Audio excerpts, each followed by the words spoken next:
Hola, soy la Basmati, de nuevo con vosotros.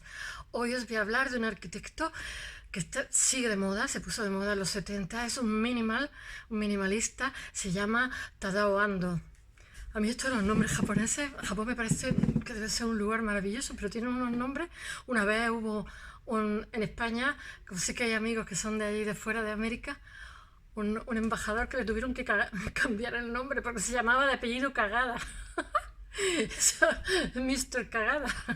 Bueno, broma aparte. Este arquitecto es excepcional. Mirad, he tenido un conflicto, como me pasa en algunas ocasiones cuando tengo determinados artistas, y es que tiene tanta obra que no sabía qué poner, porque siempre suelo hacer. El otro día con Álvaro Siza conseguí hacer una selección de 15 proyectos que luego puse en el blog, pero con este es que no, pero si a lo mejor tiene 15 proyectos en el 2020, yo qué sé, es una locura. Mirar, este señor no sé si tiene 78, 80 años, debe estar por ahí. Le han operado, yo que sé de cuántos cánceres que le han quitado. El vaso, la vesícula biliar, el páncreas, yo que sé lo que le han quitado. Pues no os creáis que deja de trabajar por eso, ni de jubilarse. Trabaja todavía más. Y se lo dicen, dice él que no, que él se jubilará cuando se muera.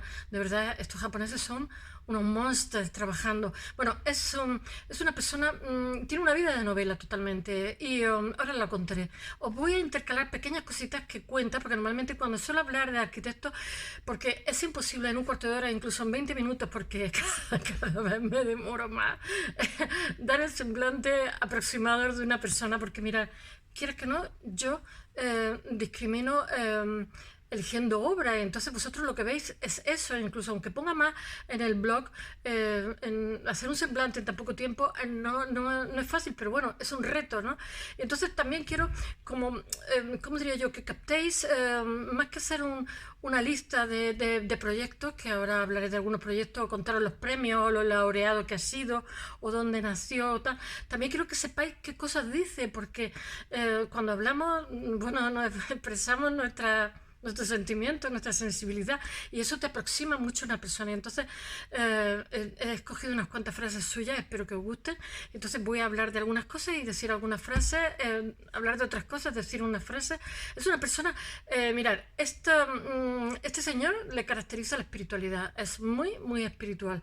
Ha tenido una vida dificilísima desde que nació. De hecho, él no quiere dar información sobre su infancia, y simplemente dice que tuvo un gemelo y se criaron en casas distintas. O sea, ha tenido una vida muy difícil, pero dice él que él lo piensa en positivo porque es feillo, tiene cara hambriento, político, pero es excepcional como arquitecto y como artista. Todo lo que hace es bonito, y además él recalca mucho. Mirad, os he dicho un montón de veces que la característica, ¿cómo se dice?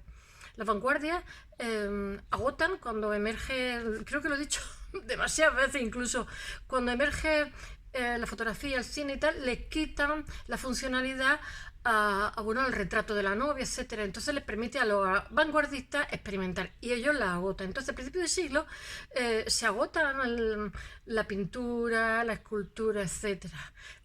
La arquitectura mantiene la funcionalidad porque seguimos viviendo en casa de momento.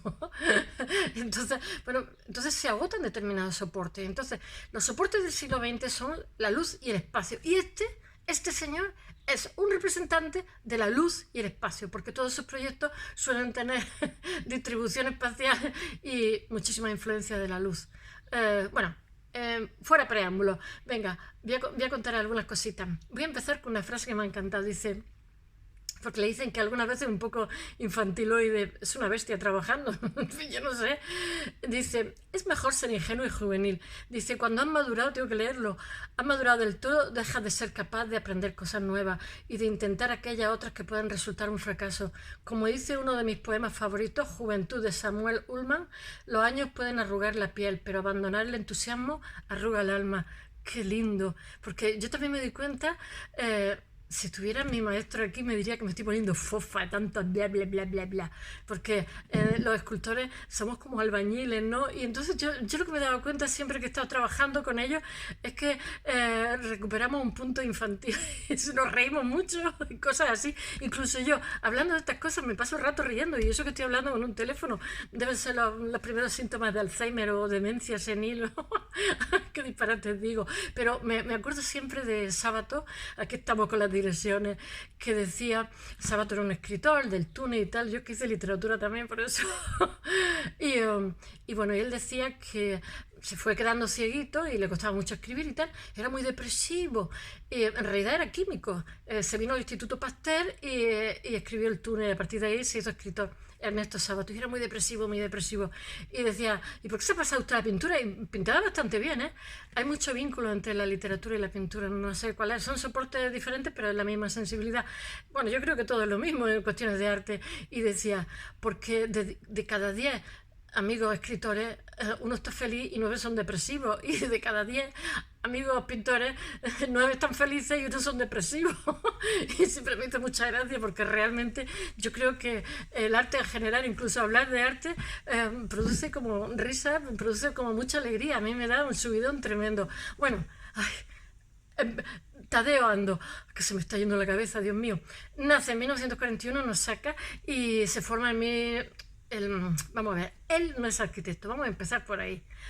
Un día hablaré de los 10 arquitectos famosísimos que no son arquitectos. Nuestro Bofill, que ha hecho unos proyectos, tampoco es arquitecto, no tiene el título, bueno, ¿y qué? Y también hay artistas que tampoco han hecho bellas artes y gente que ha hecho bellas artes que no son artistas, porque tenemos también una locura de la cabeza.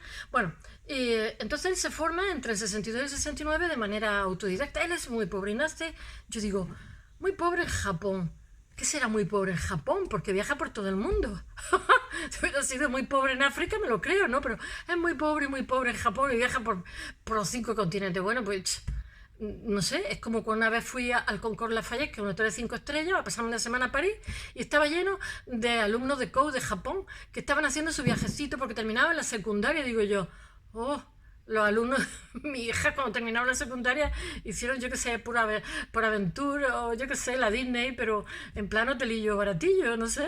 Y ellos iban a la otra punta del mundo, a un hotel de 5 estrellas, los niños del colegio, que estaba a tope de niños del colegio, educadísimos, silenciosos. Aquí los españoles, los que hacíamos ruido en el comedor y en todos sitios, pues somos muy chillones, ya, los del sur, más chillones todavía. En fin, yo lo de muy pobre en Japón, como no lo sé. Si me dicen muy pobre en Burkina Faso, pues lo entiendo, pero pobre en Japón y viajar por todo el mundo, yo no sé, entre 1962 y 1969, pues no sería tan pobre, digo yo. Bueno, él tiene una vida de novela, es autodidacta, se dedica a viajar y a leer y se da su propia, porque no tiene dinero para ser arquitecto, y se da su propia formación así. Tiene hermanos gemelos que nunca conoce porque crecen separados en hogares distintos. Entonces él es boxeador amateur, pero bueno, es amateur, no es profesional, y de ahí tiene su sustento. Y deja el boxeo, incluso hoy, después de todos los cánceres y todas las operaciones, dice que sigue teniendo un saco de boxeo y se quita el estrés pegándole porrazos al saco de boxeo. Me hace mucha gracia. No recibe formación ninguna de ninguna escuela de arquitectura. Y su aprendizaje a base de leer, viajar y conocer gente, conocer países y tener nuevas experiencias. Y bueno, ya os digo que viaja por África, toda Europa, bueno, está en España por 50.000 sitios, Estados Unidos, etc. Y entonces él hace un estudio muy profundo. Eso, fíjate, es por ahí sí que me lo creo. Porque todos estos japoneses triunfan porque hacen. Ay, tengo un pie. Ay, ya. Se me había quedado enganchado. Él hace un estudio de la arquitectura tradicional de Kioto y Nara, que es la zona donde él ha nacido y conoce perfectamente. Entonces, estos japos, aparte que son muy trabajadores, es que triunfan porque hacen una síntesis entre dos culturas. Y claro, nosotros nos quedamos, ¡guau!, alucinando. Y encima este es minimal. Entonces ellos absorben nuestra cultura y la mezclan, la sintetizan. Si me veis cara de cansar, que no paro de hacer deporte. Yo es que me creo que tengo 18 años, madre mía. O duermo más o hago menos deporte. Es que me estoy viendo aquí en la cámara. Bueno, sintetizan la arquitectura tradicional japonesa ahora lo veréis, con Mies van der Rohe, lo dice él, ¿cómo se llama? Frank Joy, etc. Y Kant son sus tres influencias, más lo dice tal cual. Dice, dice, cuando os voy a leer una frasecita, cuando vi la luz proveniente del óculo del Panteón de Roma, supe que quería ser arquitecto. Ya sabéis que desde la antigüedad se utiliza mucho la entrada de luz para manipular la atmósfera que crea en el proyecto que hace. ¡Ay, qué calor! Bueno, en 1970, toma ahí el tío, coge y pone un despacho de arquitecto. No era de arquitecto ni nada, ha viajado y ha leído mucho. Pero bueno, imagino que alguien le firmaría los proyectos, porque aquí en España, si no te firma alguien el proyecto, no puedes proyectar. Pero Bofill también, ¿no? O sea, bueno, entonces hace un despacho en Osaka que se llama, tengo que leerlo, Tadao Ando Architect Associated. Toma ahí. Y se pone de moda. Pero vamos, a la primera de cambio se pone de moda. La gente lo adora, se pone de moda y sigue de moda hasta hoy día, he de deciros. Ahora mismo, el 2020, está haciendo una cosa, es que no sé cómo se llama la firma esta que tiene los F, que son franceses, que es una firma de lujo, y entonces tiene una colección de arte, y entonces le está haciendo el proyecto. Después está también en Milán, a la vez. Todo esto ahora, ay, no me acuerdo cómo se llama, el famosísimo sastre milanés. Bueno, pues le está haciendo también otra cosa bestial, que es la cuarta o la quinta. O sea, ahora mismo está yo no sé cuántos proyectos, que uno lo ha inaugurado, que otro lo inaugura ahora. Bueno, una locura, una locura. Os lo doy así en plan general, porque si hablo nada más que de 2020, tiene no sé cuántos proyectos bestiales. Son una maravilla todo. En Vitra tiene también proyectos. Bueno, sigamos. Al principio hace pequeñas casas y construcciones y luego proyectos más ambiciosos. En 1976, la Virtu 1970 el despacho. En 1976 ya está de moda, ya le están dando premios en Japón, de la Asociación Japonesa de Arquitectura, por una casita que se llama de Azuma en Osaka, que es una casita pequeña, y él deja la superficie del encofrado, lo deja tal cual, es una preciosidad. La opinión pública se queda fascinada y se pone de moda, y entonces empiezan a demandarle muchísimos proyectos. Eso es lo que deseamos todos cuando hacemos obras, ponernos de moda y que nos demanden proyectos. Y entonces lo siguiente que hace es un complejo de viviendas que se llama, no me acuerdo, Rocco Housing One in Cove. Cove es un pueblecito que debe estar cerca de donde él ha nacido, porque después cuando le dan el Pritzker en 1995, que ha habido ahí un terremoto, porque sabéis que están en el círculo de fuego, no sé qué, no sé cómo se llama esa zona, que están en Japón, están día sí día también con terremotos. Bueno, y hay un terremoto, y entonces todo el dinero que le dan con el premio Pritzker, que sabéis que es como el premio Nobel, lo dona a los huérfanos de Kobe. Además tienen mucha idea de grupo los japoneses, y eso me gusta mucho, porque quizás es que los del Mediterráneo somos muy individualistas y eso es tremendo, en plan, ya te apañas. Bueno, en 1980 erige la casa de Koshino en la ciudad de Silla. Él ha construido muchísimo en su tierra, Japón. Es querido fuera y querido dentro, pero ya digo que está el hombre chuchurrío perdido físicamente, pero a la vez tiene una vitalidad bestial. Y además no se queja de nada. Bueno, después hay un proyecto muy destacado que es la Capilla sobre el Agua de 1985. Os estoy diciendo algunos de los famosos, porque todo lo que toca es como el Rey Midas, lo convierte en prototipo que todo el mundo le copia. En Tomano, el próximo día que hable del siglo XX voy a hablar de arquitectos españoles, que los tenemos muy buenos también. En Hokkaido, la Iglesia de la Luz en Ibaraki, os estoy diciendo algunos. Osaka, el Museo de los Niños, 1990, en Himeji. Es que vaya nombrecico. Es considerado un representante del minimal, como he dicho. Dicen del regionalismo crítico, pero hija, yo lo he estudiado como minimal cuando estaba en Bellas Artes. Rechaza el empleo indiscriminado de la arquitectura moderna. Él abomina del consumismo porque él es muy espiritual. Todos sus proyectos son muy, muy espirituales. Sintetiza materiales del movimiento moderno, como he dicho, con principios estéticos y espaciales, porque es que ellos, aparte de su tradición cultural y filosófica, después cuando estudian todo Occidente. Sus estándares de estudio son occidentales, como si estudiaran aquí en Europa. Entonces, claro, tienen un mestizaje bestial, que salen unas cosas maravillosas, quitando que son unos bestias trabajando, pues ya. Bueno, él le saca muchísimo partido a la distribución espacial japonesa, sobre todo en la forma de integrar los edificios en su entorno natural. Eso lo copia Frank Joy cuando estaba en Japón. Frank Joy era otro genio también, todo hay que decirlo.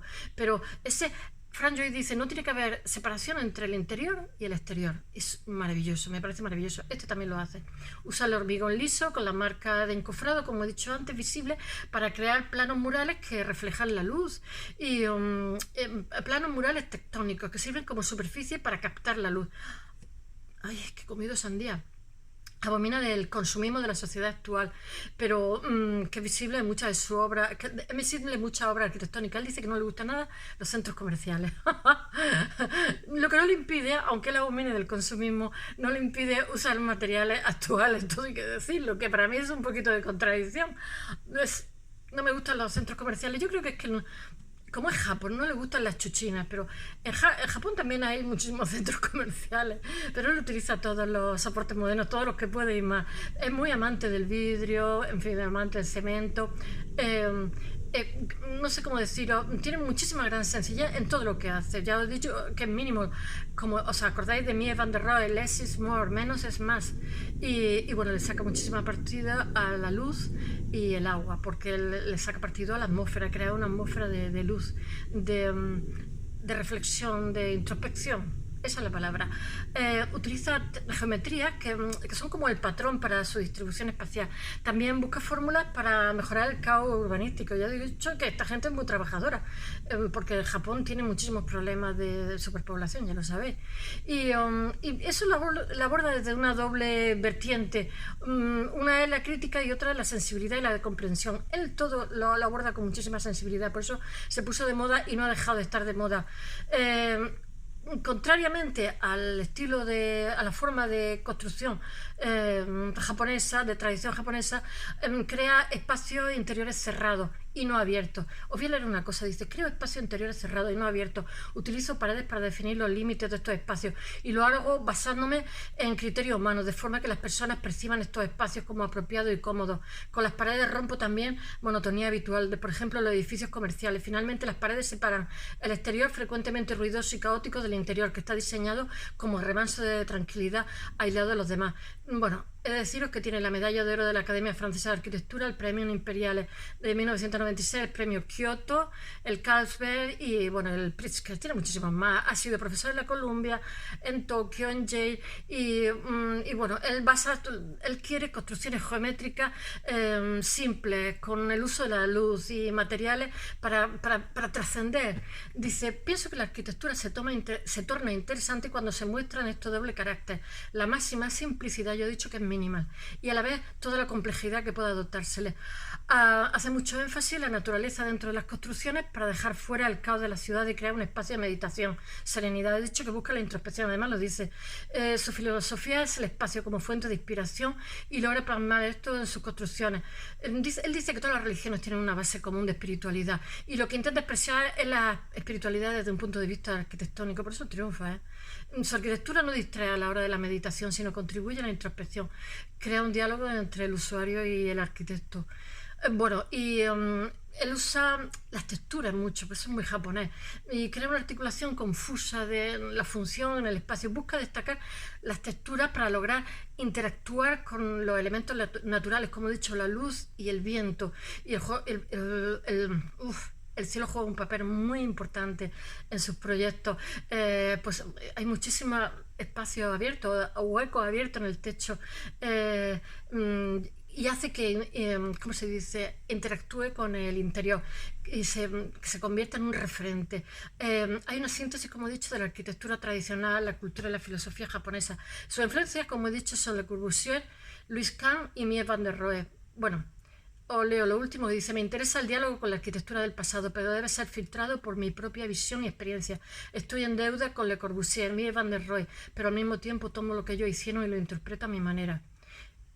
He de deciros que tras la caída de las Torres Gemelas, él quiso hacer un redondel que expresara el hueco en la zona cero para simbolizar el vacío que le producía a él y que le debía producir a los demás. Bueno, that's all, hasta mañana.